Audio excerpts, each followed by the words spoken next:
Sextant astronomy. In astronomy, sextants are devices depicting a sixth of a circle, used primarily for measuring the position of stars. There are two types of astronomical sextants: mural instruments and frame-based instruments. They are of significant historical importance, but have been replaced over time by transit telescopes, other astrometry techniques, and satellites such as Hipparcos. Mural sextants, extants. The first known mural sextant was constructed in Ray, Iran, by Abu Mahmud al-Khujandi in 994. To measure the obliquity of the ecliptic, al-Khujandi invented a device that he called al-Fakhri sextant, al-Suds al-Fakhri, a reference to his patron, Uwayyid ruler Fakhr al-Dawla 976–997. This instrument was a 60-degree arc on a wall aligned along a meridian north-south line. Al-Khujandi's instrument was larger than previous instruments. It had a radius of about 20 meters. The main improvement incorporated in al-Fakhri sextants over earlier instruments was bringing the precision of reading to seconds, while older instruments could only be read in degrees and minutes. This was confirmed by al-Biruni, al-Marakashi, and al-Kashi. Al-Khujandi used his device to measure the sun's angle above the horizon at the summer and winter solstices. These two measurements allow computation of the latitude, the sextant's location, and the obliquity of the ecliptic. Ulugh Beg constructed a Fakhri sextant that had a radius of 40.4 meters, the largest instrument of its type in the 15th century.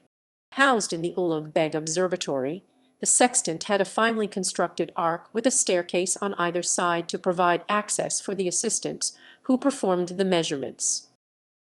Framed sextants. A sextant based on a large metal frame had an advantage over a mural instrument in that it could be used at any orientation. This allows the measure of angular distances between astronomical bodies. These instruments differ substantially from a navigator's sextant in that the latter is a reflecting instrument. The navigator's sextant uses mirrors to bring the image of the sun, moon, or a star to the horizon and measure the altitude of the object. Due to the use of the mirrors, the angle measured is twice the length of the instrument's arc.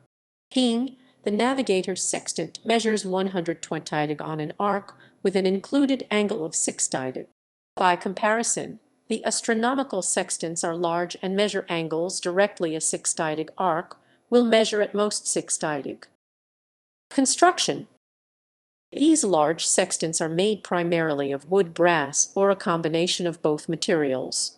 The frame is heavy enough to be stiff and provide reliable measures without flexural changes in the instrument compromising the quality of the observation. The frame is mounted on a support structure that holds it in position while in use. In some cases, the position of the sextant can be adjusted to allow measurements to be made with any instrument orientation. Owing to the size and weight of the instrument, attention was paid to balancing it so that it could be moved with ease. Observations were typically made with an alidade, though newer versions could use a telescope. In some cases, a system of counterweights and pulleys were used to allow the observer to manipulate the instrument. Usage. These instruments were used in much the same way as smaller instruments, with effort possibly scaled due to the size. Some of the instruments might have needed more than one person to operate. If the sextant is permanently fixed in position, only the position of the alidade or similar index need be determined. In that case, the observer moved the alidade until the object of interest is centered in the sights and then reads the graduations marked on the arc. For instruments that could be moved, the process was more complex. It was necessary to sight the object with two lines. The edge of the instrument would typically be supplied with sights, and the instrument was aligned with one of the two objects of interest.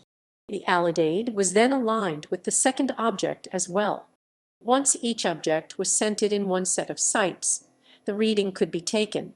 This could be a challenge for a moving star observed with a very large instrument, as a single person might not be able to confirm both sights with ease. An assistant was a great benefit. The illustration of the Hevelius instrument to the right shows how two persons would use such a sextant.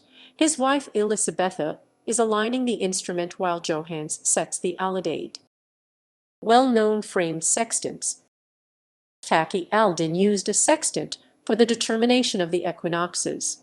Tycho Brahe used a sextant for many of his stellar position measurements. Johannes Hevelius used a sextant with a particularly ingenious alidade to provide stellar position measurements of great accuracy.